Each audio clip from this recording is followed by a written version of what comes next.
Saat di awal pandemi, bulan Mei 2020, lebih dari 1 tahun lalu, Presiden Jokowi sudah mengatakan kita semua harus siap-siap hidup berdampingan dengan virus corona. Istilah yang muncul ketika itu berdamai dengan corona. Waktu itu para ahli banyak yang protes. Gimana ini presiden kita? Kok malah mengajak hidup berdampingan dengan virus yang mematikan? Corona varian Delta sedang menggila di Asia Tenggara. Malaysia yang jumlah kasus hariannya hanya sekitar 6 ribuan di awal bulan Juli, kini melesat jadi 20 ribu kasus per hari di pertengahan September. Thailand sama juga, dari sekitar 4 ribuan kasus di akhir Juni, sekarang 20 ribuan kasus di pertengahan Agustus. Tapi sekarang memang sudah mulai turun ke angka 15 ribuan kasus per hari. Lonjakan kasus di Filipina juga bikin ngeri. Dari sekitar 6 ribuan kasus di akhir Juli, sekarang jadi 25 ribu kasus atau ada lonjakan sekitar 300%. Singapura lebih parah lagi. Kasus corona di sana melonjak sampai 1.500% dari pertengahan Agustus ke pertengahan September. Sementara itu, di Indonesia, kasus corona justru turun. Kasus harian turun dari 56.000 di pertengahan Juli menjadi sekitar 4.000 sekarang ini. PPKM pun mulai dilonggarkan. Di awal Juli, ada 48 PPKM level 4. Sekarang tinggal 3. Sisanya sudah level 3 atau level 2. Indonesia memasuki babak baru dari pandemi menjadi endemi.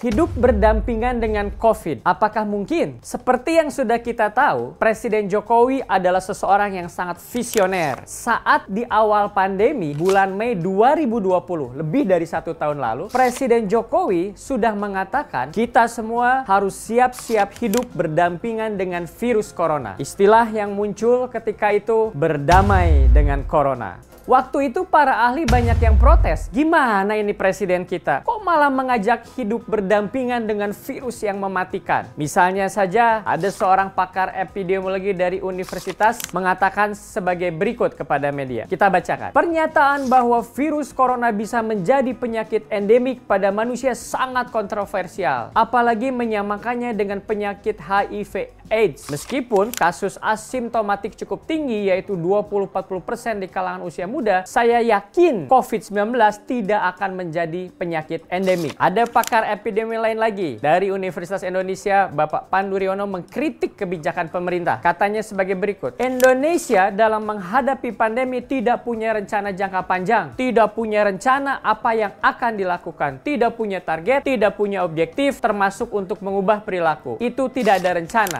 Saya kutip lagi, tidak ada rencana. Padahal kenyataannya adalah sebaliknya. Presiden memiliki visi dan strategi dan rencana yang sangat jelas.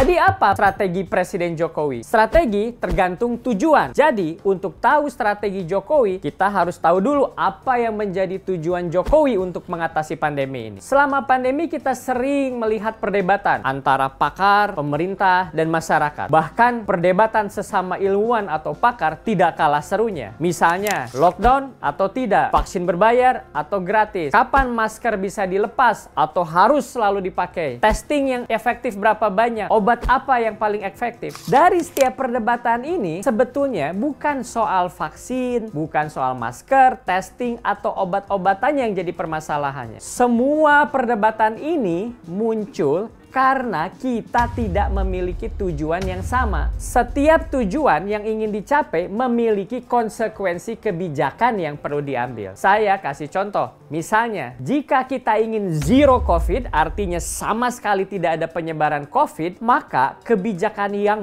paling ketat harus diterapkan. Masker harus selalu dipakai setiap saat. PPKM level 4, testing, vaksinasi gratis di mana-mana. Bisa ini menjadi tujuan kita, tetapi menurut saya ini tidak realistis untuk sekarang ini. Lain lagi, jika tujuannya adalah mencegah kematian dan mencegah sakit COVID yang parah. Jika ini yang menjadi tujuan, maka yang diutamakan adalah vaksinasi ditambah fasilitas kesehatan yang memadai. Saat ada lonjakan alias musim COVID, maka level PPKM ditingkatkan agar fasilitas kesehatan tidak kewalahan. Meskipun tidak diucapkan secara eksplisit, saya pikir tujuan pemerintah sekarang adalah memang meminimalisasi kematian dan penyakit parah akibat COVID-19. Jika itu tujuannya, maka vaksinasi digenjot. Level PPKM disesuaikan dengan jumlah kasus di daerah tersebut. Sekarang, pemerintah meningkatkan anggaran kesehatan, termasuk untuk fasilitas kesehatan. Untuk APBN tahun 2022 tahun depan, anggaran kesehatan mencapai 255,3 triliun atau naik sekitar 20% dibanding tahun 2021. Anggaran kesehatan tahun depan 2022 itu mengambil 9,4% dari total belanja negara. Sebuah porsi yang sangat besar. Bahkan porsi ini jauh di atas ketentuan undang-undang yang mewajibkan anggaran kesehatan minimal 5% dari total APBN. Dengan strategi yang diambil pemerintah ini, COVID-19 memang tidak akan hilang sama sekali. Fokus kita adalah mencegah orang sakit parah dan meninggal akibat penyakit COVID-19.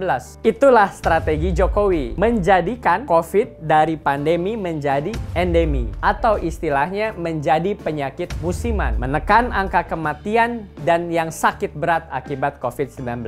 Lalu apa arti kita sekarang menganggap COVID-19 sebagai endemi? Artinya adalah COVID-19 akan dihadapi secara lokal di daerah masing-masing. Penanganannya tidak dipukul rata secara nasional, tetapi akan berbeda-beda sesuai dengan tingkat kasus di masing-masing daerah. Pengendalian seperti ini mengingatkan kita seperti penanganan kasus DBD atau demam berdarah yang nyaris rutin kita alami setiap tahunnya. Bahkan sampai sekarang pun masih kita alami. Dengan semakin gencarnya program vaksinasi diiringi dengan tetap diterapkan protokol kesehatan, harapannya kita tidak perlu lagi masuk ke periode lockdown secara nasional, sehingga roda ekonomi akan terus berputar. Jadi Indonesia bisa mendapatkan keduanya, kesehatan dapat, ekonomi pun dapat.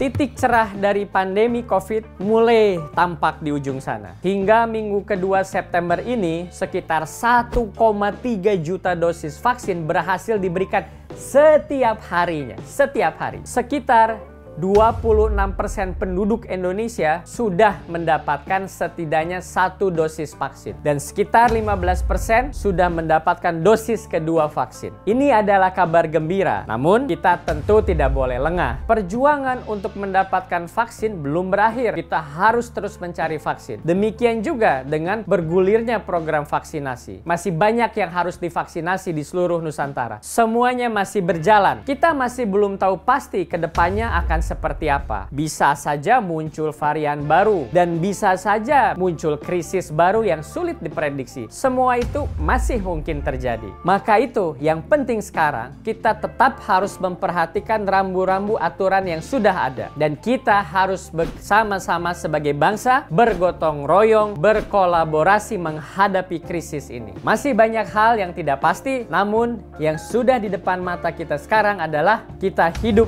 berdampingan dengan corona. Yang sudah vaksinasi, jaga protokol kesehatan. Yang belum vaksinasi, ayo dapatkan vaksinasi. Sekian, sampai jumpa di episode Filosofi Robi selanjutnya.